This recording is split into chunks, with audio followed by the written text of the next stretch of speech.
Long ago, in a village surrounded by rolling hills and tall whispering trees, there lived a young woman named Amina. She was newly married, and her husband had a son from his first wife who had passed on to the land of their ancestors. The boy's name was Uday, and he was as quick as the wind, as restless as the river, and as stubborn as a goat.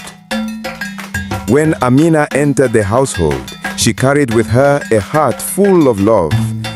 She wanted to be a mother to the boy. She wanted him to call her mama, to run into her arms, to laugh at her jokes, to eat the food she cooked with joy. But the boy was cold. He looked at her with eyes sharp as thorns, and he kept his distance.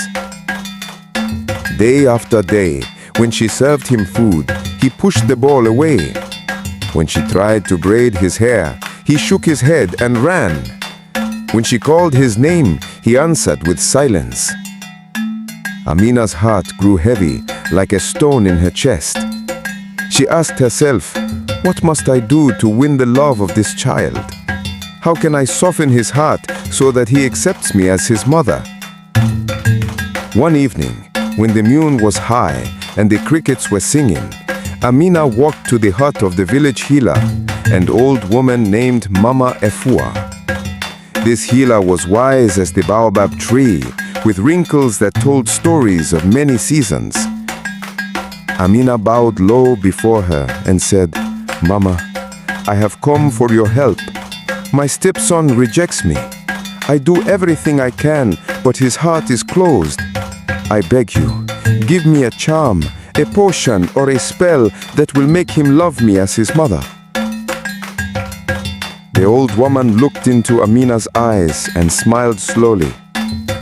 "Love, my child, is not cooked in a pot, nor tied in a bundle. But there is a way. If you truly wish to soften the boy's heart, you must bring me one whisker from the great lion that lives in the forest. With that whisker, I can prepare a potion that will help you."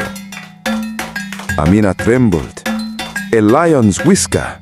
Nana, that is impossible. How can I, a woman, take a whisker from the king of the animals? His roar alone shakes the earth. His teeth are sharp. His claws are fierce." But the healer nodded. "If your love is strong enough, you will find a way. Remember, courage and patience can do what strength cannot." So Amina went home with her heart pounding. All night she thought about the lion. She thought about his golden mane, his blazing eyes, his thunderous roar. Fear wrapped around her like a snake, yet love pushed her forward. The next morning, before the sun had risen, she prepared food from her kitchen: soft millet cakes, roasted goat meat, and bowls of fresh milk. She carried them in a calabash and walked into the forest where the lion was said to live. She did not go near him. No, she placed the food at a distance from his cave and then hurried back to the yale. The lion smelled the food, came out and ate it. The next day, Amina returned with more food. Again, she placed it down and ran away. The lion ate. Day after day, week after week, she repeated this act. Each time she came, she crept a little closer. Each time, the lion grew more used to her scent, more used to her presence. He did not roar, he did not chase. Slowly, he accepted her gifts. After many moons had passed, Amina felt brave. She whispered to herself, "Patience, patience, patience." The healer said patience can do what strength cannot. So one morning, when the lion finished eating, Amina stood her ground. She did not run. The lion raised his head, his eyes blazing like the sun. He looked at her for a long time. Amina's legs trembled, but she did not move. The lion did not attack. He simply turned back into his cave. The next day, she stayed longer, and the next day even longer. until finally, one morning, when the lion finished eating, Amina walked slowly toward him. She stretched out her hand. The lion growled deep in his throat, but he did not strike. She whispered softly, like a mother soothing her child. She stroked his mane gently.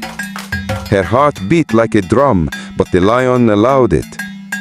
Then, with her other hand, she reached carefully, and plucked a single whisker from his face. The lion shook his head, but he did not harm her. Amina bowed low to the king of the forest and whispered, "Thank you, great one." Then she ran back to the village, her prize held tightly in her hand.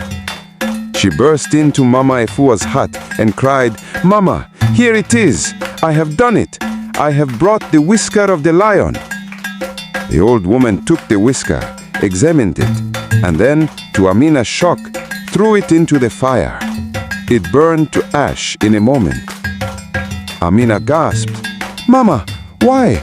Why have you wasted the whisker? Do you not need it for the potion?" The healer looked at her with wise eyes and said, "My child, the whisker itself is nothing. What matters is the lesson. You have shown patience, you have shown courage, you have shown love strong enough to face the lion. The same patience, the same courage, the same love you must now use with your stepson. If you could tame the lion, surely you can tame the heart of a child." Amina's eyes filled with tears, but her heart grew lighter. She understood.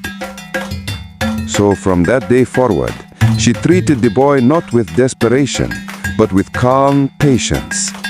She did not force him to love her. She simply showed love. She listened when he spoke, even when his words were sharp.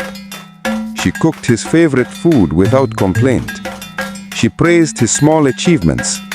She waited when he turned his face away. Slowly, just as the lion had learned to trust her, the boy's heart began to soften. One day, he smiled at her. Another day, he let her braid his hair. Finally, one evening, when she tucked him into bed, he whispered, "Good night, Mama." Tears of joy filled her eyes. The stone in her heart melted away.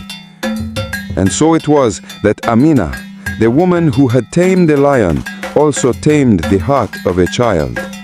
For as the elders say, patience can cook a stone, and love can tame even the fiercest beast.